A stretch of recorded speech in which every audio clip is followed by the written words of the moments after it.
अक्षर पुरुषोत्तम सर्वेभ्यः परमां शान्तिम् आनन्दं सुखमार्पये देवोऽयं साधनं मुक्ते न भोगमात्र साधिं दुर्लभो नश्वरश्चायं वारं वारं न लभ्यते लौकिकव्यवहारस्तु देहनिर्वाहेतुक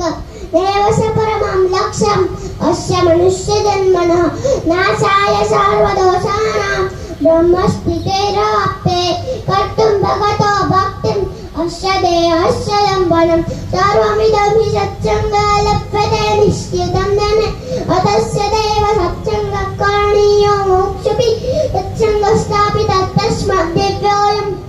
परब्रह्मणा स्वामिनारायणेन साक्षादेवावतीरे च तत्सङ्गस्य विज्ञानं मोक्षोणं भयेदिति शस्त्रं सत्सङ्गदीक्षेति सुभाषात् विरच्यते सत्यस्य स्वात्मना सङ्गः सत्यस्य परमात्मना सत्यस्य च गुरुसङ्गः सत्यत्राणं तथैव च विज्ञातव्यमिदं सत्यं सत्सङ्गस्य लक्ष्यं कुर्वन्नेवं विदं दिव्यं सत्सङ्गं च केचन दीक्षेति दृढसङ्कल्पः सत्रोत्रं निश्चयोचल सम्यक् समर्पणं प्रीत्या निष्ठावृतं हृदाश्रयः